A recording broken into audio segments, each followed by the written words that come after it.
I would say that researching postpartum depression, anxiety, knowing that it exists and that there are resources available to tap into before you need them, like before you give birth, it would be a really smart idea, just so that you know sort of the full frame of reference on what it could look like or could be, or what the signs are, so that you or your partner can notice those and kind of, flag that and say, oh wait, I think this might be what's happening right now. A lot of times for the birthing parent, you might not notice all those signs. There's so many things just happening and coming at you. And like, you might not notice it in the same way that a partner slightly more removed could see things and could recognize things. So I think just kind of educating yourself and seeking out some of those resources and just like knowing about this ahead of time can really help you feel more prepared when or if it kind of rears its head down the line.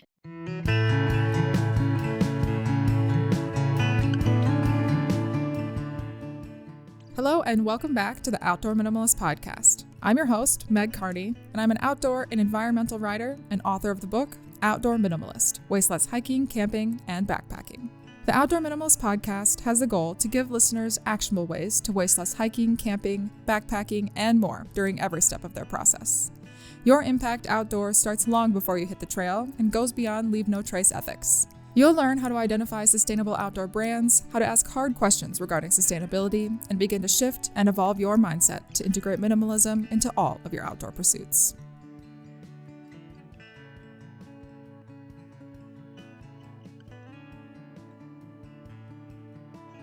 In episode 131 of the Outdoor Minimalist Podcast, we dive deeper into how becoming a mother can influence the importance of nature in our lives. More specifically, my guest, Madelaine Anderson, shares her journey of navigating postpartum depression and anxiety during a global pandemic and how nature helped her discover joy and healing through those difficult seasons. As the co-founder and creative director of Talus Films and the co-host of the Wild We Share podcast, Madelaine is deeply passionate about sharing and protecting the beauty of the outdoors for everyone. Living in Fort Collins, Colorado, with her family and Black Lab, she's traveled extensively to national parks worldwide, seeking adventure and solace in nature. Her journey through postpartum anxiety and depression, alongside her role as mama to Cora, has further deepened her connection with the outdoors, highlighting its healing and unifying power. So thank you for joining me on the Outdoor Minimalist Podcast today, Madelaine. I'm stoked to chat with a fellow podcaster and to broaden the topic of motherhood on the show, since I think a lot of our listeners, they'll relate to that. And so we'll kind of start with the standard outdoor minimalist interview question, which is, how did you become interested in outdoor recreation and how does it fit into your life now? I grew up doing things outdoors, from like summer camps to like day camps, a few little camping trip vacations here and there. But I grew up doing things outdoors. My family wasn't very well off. So I think it was sort of like a little bit more affordable way to take a vacation or do some things. So that was kind of like my very first introduction as a kid, but it wasn't anything super in depth or, like all gung ho or anything like that. But I knew that I liked being outdoors. It was always fun. I was a kid. I'm not sure I really knew much else at that point. But as I grew up and really kind of just moved through my life, once I graduated college and moved, I actually moved in with my boyfriend at the time, who is now my husband. We met actually when we were traveling and studying abroad. So travel was always like a connector for us. We were young and didn't have much money, and we said, okay, how can we still travel and see new things and explore, but in a way that's actually accessible and affordable for us? So we just started doing like these camping road trips.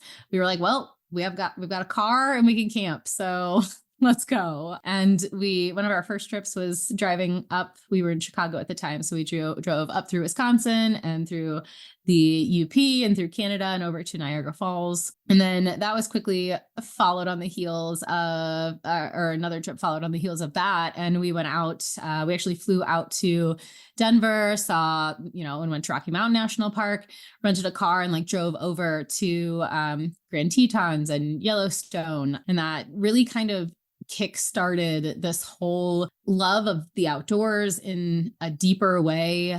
and also a love for visiting national parks, both here in the US and international ones. And it just kind of grew from there. And we found that every trip and every vacation that we took, it was really just centered around the outdoors, and often hiking, camping, backpacking, doing something very like active, getting out into nature, unplugging in that way. And yeah, so that was just kind of, I don't know what we fell into, and then how it evolved over time. Today, what that looks like is varied. So I have a daughter, she just turned 3, and toddler life is a wild, wild ride. So that dictates a lot of things. We live in Colorado now, and we are able to take trips over on the weekend or longer vacations, just in the state over the summer, or just get out for, a quick hike on an afternoon. Maybe we have free, together, my husband and I, or over the weekend with our daughter. We try to get out as much as possible. I'm sure we would love to get out more, but time being what it is, it's so fickle. But yeah, we definitely just try to unplug in nature as much as possible, honestly. Yeah, and Colorado's a great place to do that. I also moved from the Midwest to Washington, and so Yeah. it's much different as far as like accessibility goes and the opportunities there are for recreation. So I'm sure that influences some things as well. You mentioned your daughter is 3, so you've had 3 Yes. years of motherhood and integrating her into your outdoor activities. And so when you became a mother, I guess, and even while you were pregnant, did that influence kind of the way that you spent time outdoors and also just like your general mental health? Yeah, absolutely. So when I was pregnant, and then for a year after I gave birth, for her first year of life, we were actually living in Chicago, and we had been in Chicago for over a decade. So we were very, familiar with the city and everything. But the fun little wrinkle that was, 3 years ago, if we all kind of cast back and remember, we were smack dab in the middle of the pandemic. So that, more than anything, I think impacted just, what life looked like, what we could do, what we couldn't do, just sort of like it upped the isolation and sort of the loneliness factor of everything. Being in Chicago, I had family still in St. Louis. My sisters are there. And then my husband, Mark, he has family up in Madison, Wisconsin. So very Midwestern. We could still go and visit, but we didn't have any family right there with us in Chicago. So that itself was pretty isolating as new parents. That's still very much the case now that we're out in Colorado. We've just kind of moved further away from family, which can be hard too. The pandemic, it really, I mean, we were at home all the time. I think one of the things that kept me sort of sane through it all was going for walks around the block. We have our black lab, our dog, and at the time we were living in a condo, so taking him on multiple walks a day was just kind of a built-in piece of our life. And yeah, I really relished that, I think. And maybe I even took it for granted more than I realized at the time. But just getting out, moving my body and taking a walk and just like being outside was such a lifesaver, both when I was pregnant and then after I gave birth as well. It was a challenging time. I have obviously not gone through pregnancy outside of a pandemic, but from what I can tell, there are some differences for sure. And I mean, pregnancy outside of a pandemic is quite an undertaking and can be Yep. traumatizing for some people. It's big changes for your body and all of those things. So navigating both at the same time is very intense. I'm glad that you made Yeah. it out to the other side. Same. So you mentioned some things that were helpful Mhm. throughout that process, especially living in a city. Would you be able to be more specific about some of the struggles maybe you faced as a new mom? And then you mentioned like getting outside and walking was a big help, but then how specifically that was beneficial. As a new mom, I very much struggled with postpartum depression and postpartum anxiety. I think it's just a combination of all the things sort of happening at once. And there's a lot of hormonal shifts as well as, life and bodily changes. So yeah, there were tons of things going on. And that was something, those two things, postpartum depression and anxiety, were definitely things that I struggled with. And I think they went hand in hand with just like the isolation and sort of the loneliness of those early postpartum months where literally like there's this tiny human that you're just tasked with keeping alive and you're just kind of thrown in the deep end, fast and furious there. And also there's just like some early sleep challenges that happen when you're a new parent with a newborn. And one of the best things that I found was for my own mental health and my own sake, and also my daughter's, was to wear her in a wrap on my chest and just like go for walks. She was one of those kids that was like a pretty terrible napper, still is, honestly, but it was like 30 minutes on the dot, she would be up and awake, and that was it. There was no getting back to sleep, nothing. And so she just took like the shortest naps ever. I got really good at getting a lot done in 30-minute time chunks, but yeah, it was very draining. And one of the ways she slept best was when I was wearing her and carrying her. It was either I was going on walks wearing her and carrying her, or I was wearing her and bouncing on a yoga ball repeatedly. That was my life for many months. But just getting outside, I think, really helped both of us. She was born in early March, so it was still a little cold and blustery at first. But as soon as it really started warming up consistently, like we would just go on multiple walks a day. I had a few friends in town at the time, so once the pandemic kind of got a little bit better, I would meet up with a couple friends and just like walk, either carrying her or push her in the stroller, and I would go with walks with friends. It was just something that really seemed to make a difference both for her and myself. So something that I just leaned into it as much as possible, honestly. Yeah. So I guess while you were navigating those new aspects of your life, especially during a pandemic, as someone who is not a mother, how did you learn about postpartum depression and anxiety? And then also, would you be able to explain kind of what it is, what people might averagely experience, or what you experienced? Can get kind of complicated, but also it's kind of straightforward at the end of the day too. I think more women probably struggle with it than are even diagnosed or realize it. When you are pregnant, you are going to the doctor like all the time, especially at the end. It starts at the beginning, once a month, and then you're like every 2 weeks, and then you're every week, and then you're giving birth and you're in the hospital. And after that, you're kind of just sent home with the baby, and maybe you have another doctor's appointment or two, depending on how you gave birth. And then it kind of just like drops off from there. The thing that actually picks up then after the baby is born is the baby's doctor's appointments. So you're going to a pediatrician, I think maybe 2 weeks at a time at the beginning. And then it spaces out, after that. But in those early appointments, the mother is often evaluated for postpartum depression and anxiety through like a little form, a little quiz that we check boxes on and fill out. And then they tally up the numbers and they'll say like, oh, you're doing good. Or like, maybe not so hot right now. And that's kind of how it's diagnosed, I suppose. There's not a lot of focus put on it or put on the mother. After the baby's born, there's a lot just on baby, which is good. They're the little tiny human that needs a lot of attention. But yeah, the mother becomes kind of an afterthought, kind of like a side topic to like all of baby's things. And they call it the baby blues. In the first like 6 weeks or so, women often will go through a huge fluctuation in emotions and hormones and all the ups and downs of it all in like that first 6 weeks. And they call that like the baby blues phase.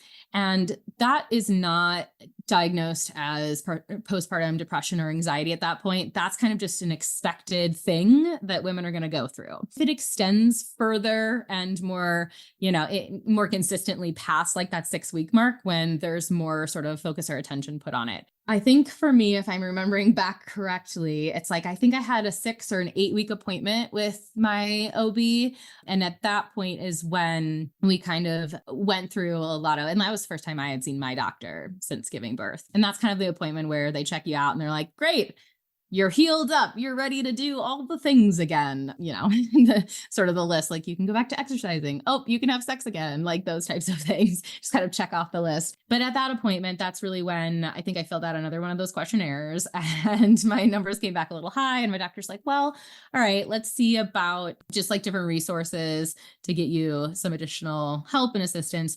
So I actually started seeing a therapist, or found a therapist and started seeing a therapist at that point in time, and was diagnosed with postpartum depression and anxiety. And it lasted, kind of ebbed and flowed. When my daughter was 1 is actually when we moved to Colorado, and things actually spiked with that move. Again, it was just a really big life change in the midst of already a big life change. So I had to switch therapists when we moved because my therapist was only licensed in Illinois and I was now living out of that state. So I need to find a new therapist, new doctors, the whole 9 yards when we got out here. So that was challenging all in its own right. And yeah, when we moved here, that is when things kind of spiked. I saw a new doctor, found a new therapist out here. And I guess it was more, I already was diagnosed with postpartum depression and anxiety, but it became a little bit more severe. So I actually went on some medication at the time in addition to talk therapy. And that really helped. But I think the things that I was just facing, it goes back to those feelings of loneliness and isolation really kind of being very pervasive in life. They kind of start saying that when your everyday life is very much impacted and these feelings are a detriment to your life, they're actually like taking away from your quality of life, then that is when things sort of start escalating and other kind of, resources are available and you can kind of you go down those other roads. Anxiety was a really big thing as well, along with sort of the feelings of loneliness, isolation, those low depressive sort of feelings. And anxiety can manifest in a lot of different ways. Sometimes it kind of feels like you're having a panic attack, like, your lungs aren't where they're supposed to be anymore. It's like they're up here in your throat, and like breathing is not the easiest thing. It can also be, a lot of moms experience like invasive thoughts. They'll just pop into your head out of nowhere, like harm coming to you, harm coming to your baby, whether it's like you doing something to your baby or something happening. So it can be like really kind of scary thoughts that just kind of pop up. And when you're kind of in a more normal state or mental state, often if you have invasive thoughts, you can kind of move past them or move on from them quickly. When you have heightened anxiety state, those become more pervasive after they are invasive, and you can't let them go. They just kind of keep festering, and that just adds up and piles on. So yeah, there are definitely, those types of moments. And yeah, it's just, I think as a new parent, or with your first child, second onwards, there's just all these new things that you're trying to navigate, and each child is different and their needs are different. And so really trying to just figure out like, okay, what do I do right now? How do I do this? It's like really big and really challenging. And I don't know that we have the right support often in place for those things. A lot of women, I don't think, know that there are resources available for them. Some might not even be able to like self-diagnose. And if they don't have access to their doctor frequently, like they're not going to get help in that way. So it's definitely difficult to navigate, especially when you're just really hormonal and you've got a lot of things going on internally. It's a lot to handle. Yeah, I mean, that's so many changes for your body to go Mhm. through and heal from and like adapt to giving life to another human. So Yes. you mentioned that you still were experiencing some postpartum like symptoms like pretty severely when you moved to Colorado, and that was Yep. a year after you gave birth. Is that right? Yes. Yeah, it So was. how long can postpartum symptoms like last? Or were yours longer than usual, or is it pretty typical? So in sort of the medical world of things, you are postpartum for like a year after you give birth. So when we moved, that was kind of like the end of my postpartum phase. Technically, as a woman, once you've given birth, you're always postpartum because you're on the other side of that, right? But sort of the medical time frame is about the year or so after you've given birth. So mine definitely was, I think, more extended than normal. I think it was just exacerbated by the fact that we moved, and that was just sort of adding another big life change on the plate. I think it dipped a bit, and I was at a more sort of stable place prior to our move, and then it kind of spiked back up when we moved. So, there's probably some cases to be made that maybe it wasn't even postpartum depression and anxiety anymore. Maybe it was just regular generalized anxiety and depression then. But at the end of the day, it kind of all just mushes together a little bit. And yeah, that was a hard time. And yeah, I think it was just from all of those big life changes all happening at once. Yeah, I mean, moving is stressful in and of itself. So that on Yes. top of having a 1-year-old and then dealing with postpartum mental health is just stacking on top of itself, kind of. Yes. I don't know if this is an invasive question, but if we're talking about this, did you have challenges with depression and anxiety before you had a child, or is this something that was brand new? So like, I'm assuming people that have a history of mental health may be at higher risk. So for me, I didn't have too many struggles prior to pregnancy and childbirth. However, depression is something that runs in my family, and anxiety is something that I did experience at different parts, in different phases, stages of my life, if you will. Both of my parents are passed, and they passed within a year and a half of each other. So those were pretty close life events and big life events. I was in my mid-20s when they passed, and anxiety definitely spiked for me after that, and has kind of remained a little bit of a constant in the background of my life since then. And again, big life events kind of just have a way of changing things up. Yeah, so anxiety was definitely a thing that I had. It wasn't like fully diagnosed or anything that I had seen a therapist prior to being pregnant and giving birth. So but I think you're right. There is kind of more of a predisposition, I think, for folks, if that is something that,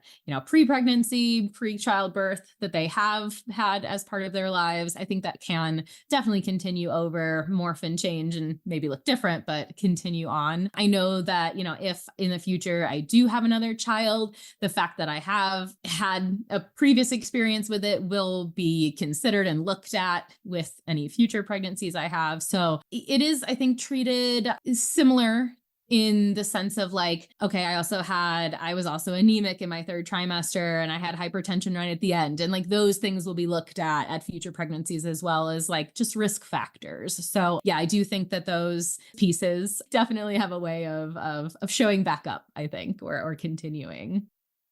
Yeah. And you had the benefit of having a partner Yes. throughout this journey and hopefully a supportive partner.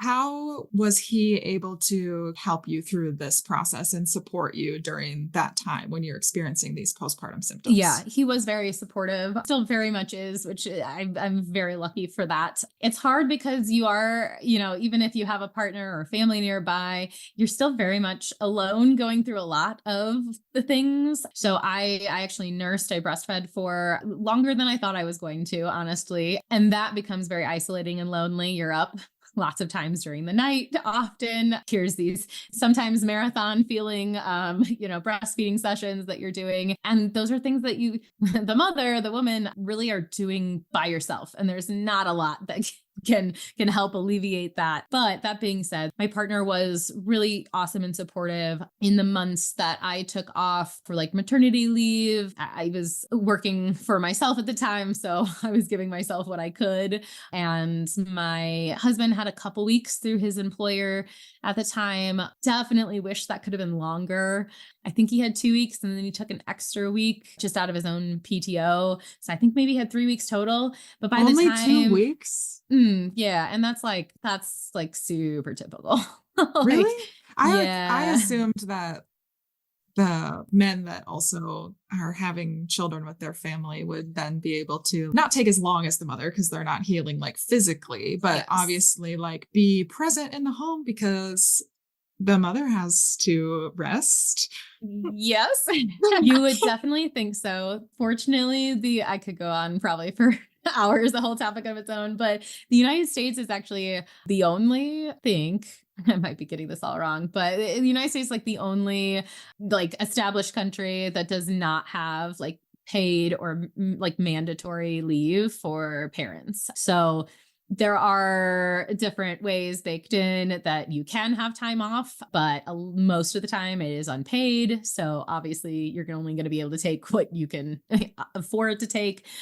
Fathers or non-birth partners often do only get a couple weeks, if that. The most standard is probably even for the mother or the birthing person to have about 6 weeks off. And that's it. and again, 6 weeks is kind of that mark where you're like, oh, you're cleared to do all the things again. Go. The giant hole in your uterus is healed up now. All right, cool. Go do life again. The funny thing that I think is funny, ironic, however you want to categorize it, is like legally you are not allowed to take a dog, like a puppy, away from its mother until 8 weeks. But human mothers do not have any of those same protections or laws for their benefit, but our dogs do. Wow, that's a really good comparison because it puts things into perspective, I think. I mean, yeah. there are not enough protections or regulations protecting women in any reproductive rights, especially the last few years, which is a completely different conversation I know of itself, but it's related, right? It is related. It is related. Yeah. By law, if your company is a certain size, you have to give women time to go pump in a private space if that is what they're choosing to do. But it only goes up, I think, to about a year. It might be extended slightly now, but a lot of women, in the normal 9 to 5, I need to go into the office sort of working environment, stop nursing earlier than, is recommended, just simply because the burden of pumping and continuing that production while you're away from your kid is really challenging. Thankfully, I was in the pandemic, so there was a lot of remote work happening. I was able to be home a lot, in those early months of my postpartum time, as well as during pregnancy. So that was really great and very helpful, I think, while also not giving you much contact or interaction with the outside world either. So kind of pros and cons, kind of a toss up there. But I think we do an okay job trying to promote having kids and building family in this country, but we don't have a great way to support those families and those children and those mothers or, even non-birthing partners after the child is actually here and in the world. So it's hard. It's difficult for sure. Other countries do things a lot differently than we do here in the United States. So that's fun. You'd think that if the government wants the population to be having children, that Yes, they yes. would support the people that have the ability to have a child. Yes, 100%. You would think. Wow. Okay. So that's a bit of a rabbit hole, but I think that it is very important and relevant for people to understand maybe some of the challenges that they could face if they choose to have children. And I guess what advice would you give to expecting mothers or even partners about the potential for postpartum depression and anxiety?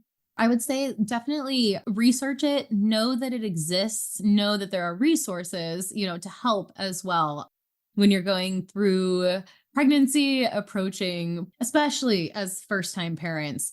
All of the resources and material are really just getting you to labor and delivery. Like you can take the parenting classes and so much. It barely scratches the surface and really just gets you to all right, the baby's out in the world. Awesome. But it does not dive super deep into what to expect in those first 3 or 4 months postpartum. And I think that I would say is something that's very much missing in our birth education or parenting education at this point. Now, there's nothing about it that's accredited or licensed or anything it's just kind of one person teaching another, here's a set of courses you can take, or maybe there's stuff to do at your hospital, that kind of a thing. But I would say that researching postpartum depression and anxiety, knowing that it exists and that there are resources available to tap into before you need them, before you give birth, it would be a really smart idea, just so that sort of the full frame of reference on what it could look like or could be, or what the signs are, so that you or your partner can notice those and kind of, flag that and say, oh wait, I think this might be what's happening right now. A lot of times for the birthing parent, you might not notice all those signs. There's so many things just happening and coming at you. And like, you might not notice it in the same way that a partner slightly more removed could see things and could recognize things. So I think just kind of educating yourself and seeking out some of those resources and just like knowing about this ahead of time can really help you feel more prepared when or if it kind of rears its head down the line, and knowing that it doesn't necessarily last forever, right? It ebbs and flows like everything else. I know that postpartum can sometimes feel like never ending. Some nights, some days, some nursing sessions or feeding sessions can just feel like, oh my gosh, this is never going to end. Wow, this is a lot, but it does. Each day, continues on and moves forward, and things do change. They do, settle down. New routines can be formed and forged. So yeah, I think there's a lot that comes fast and furious and really heavy right at the beginning of the postpartum period that even out with time. So knowing that that is a natural trajectory of things is helpful as well. Knowing that like there is another side if it's feeling very overwhelming in the moment. It's like a tunnel. You will pass through it and come out to the other side. Like that other side exists. Yeah. Yeah, like it ends. It doesn't stay like this forever. Yeah. Yeah. And each new phase with your kid is just that. It's new. It comes with its own sort of challenges and learnings and new things. But the more you get into parenthood, the more you really just learn how to navigate those and what that looks like for you and your family. And knowing that there's a lot of advice out there in the world in the parenting sphere, and you got to really just do what works for you and figure that out. Somebody else's yardstick is not gonna measure up to yours, and what worked for them isn't necessarily gonna work for you. Like case in point with my daughter and her really short naps, everything I read about sleep, which is a whole nother, baby sleep is a total industry all on its own. But everything I was reading was like, oh, well, you should be able to get them to bridge over their sleep cycles and they'll sleep longer and you can do X, Y, and Z to make that happen. And it's like, I tried all the things and like that just was not going to work for us. It didn't. And that's okay. Like we just kind of learn to navigate that and live, by our own terms at that point, which is where a lot of the long walks and just getting outside made a difference for us. There's a lot of, nuance to navigate, I think at all times. It can also be very fun and very rewarding. I don't mean to sound like, a Debbie Downer on parenthood. It's just very different. It's just very different from life before. I think that it's important though that women fully understand maybe some of the challenges that being a parent presents, and the fact that your life is forever altered. It's a very big responsibility and undertaking. And yeah, I would say there's a lot to sort of, prepare for and look at. And it's okay to mourn what life used to look like. It is like there is a grieving process, I think, that a lot of new parents go through from their old life to their new life. For some birthing parents, for some moms, like, sometimes you see your child for the first time and like there isn't an instant connection, there isn't an instant love that happens immediately, and a lot of people think like, oh my gosh, I'm broken, this is wrong, this is bad, oh, what is happening? And like that's actually very common, or more common than you would even think. And so much of it comes down to like the hormones coursing through your body and like all of these bodily changes that you're going through. There's studies done that like literally you are a different biological human being after you give birth than before, because your brain matter changes, like just like the makeup of things in your body and in your brain actually alter and change. So you gotta make space for that and make peace with it also, and know that like that's okay. And honestly, the weirdest things are most likely normal. And as lonely as you might feel, there are other parents out there going through the same things and, will be in the future and have been in the past. How were some ways, like including nature and getting outside, that you were then able to prioritize yourself? Because I think a lot of times when you have a child, all the attention goes on to them, which is important because they need your support, obviously, to stay alive.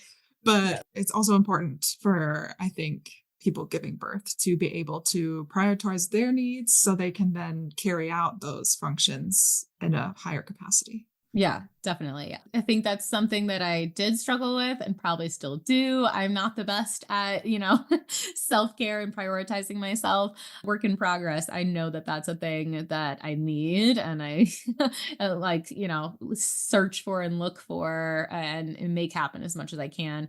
I think for me, one of the biggest things that I found was just moving my body, being active in some way really, really made a difference. Once, I was physically feeling up to that, that was something that I really felt I needed to carve out time for and make happen each day. And that could be like working out or even here, like going on a hike, or it could just be like a walk around the block, like something very simple and low key. But it became very obvious to me that moving my body, a dose of outdoors and nature were often the keys to things, to like making things just feel a little bit easier. Or if I felt really depleted, like bringing me back up to what I call like my baseline so that I could like, keep functioning, I suppose, and keep giving to this other little, tiny human. There's a lot of early weeks and months when it's not a reciprocal relationship at all. It's like you are giving so much to this tiny little thing and they're not smiling back. There's no laughter and giggles. There's nothing, right? They're kind of just this tiny potato.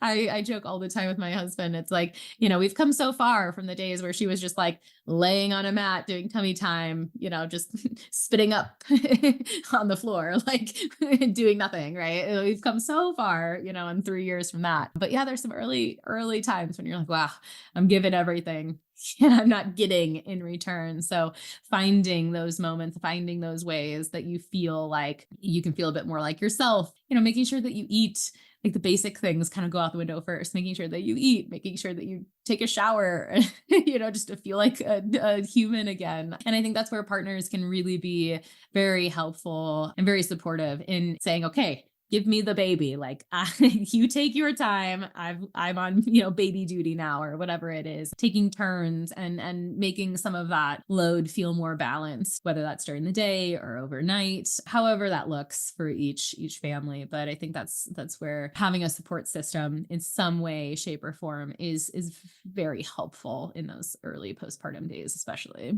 On that note, I mean, you are more than just a mother, right? That's a big part of your Yes. life, but it is not the only piece of your identity. So, do you feel that becoming a mother influenced your career a lot? And kind of like, what are some of your passion projects and career focuses at the current moment? Yeah, absolutely. So I think in those early days, like calling myself a mother felt so foreign and so strange. And now, I've really settled into that role.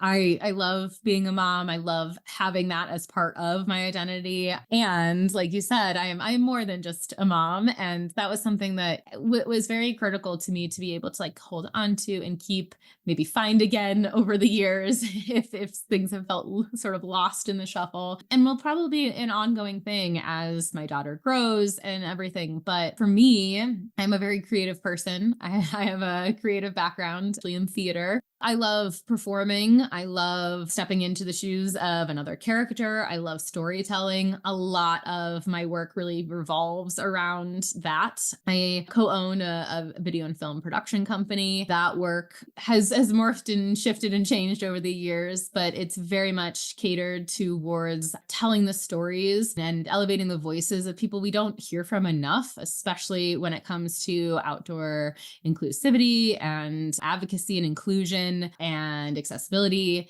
And then also the folks who are out making the world, like protecting it for future generations, right?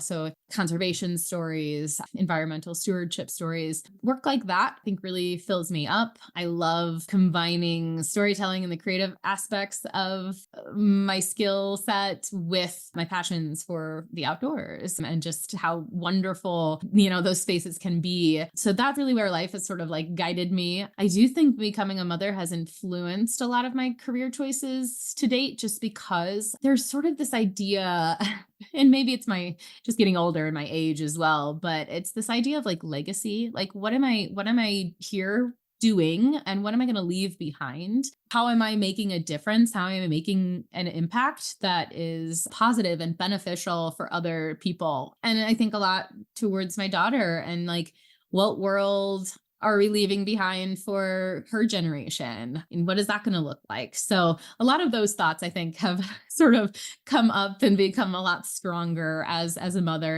And again, maybe it's just my age as well, kind of playing a role there too. But yeah, I think about those things a lot, honestly. And so along with my video and film work, I also have a podcast really kind of diving into the same topics, right? Like, what are the stories? Who are the people? How can we hear from them that are making our outdoor spaces, welcoming for all and really protecting our world, our natural world right now and for the future. So those are all things that are really interesting to me and things that I am very passionate about. And then just another little creative thing, I'm also an aerialist. So I train in aerial silks, so like circus performance. It's very recreational, but I've done that for many years. And getting back to that after the pandemic and after birth was was a challenge in of itself. But that's always been a really rewarding thing to do as well. I like to be both mentally and physically challenged at the same time. So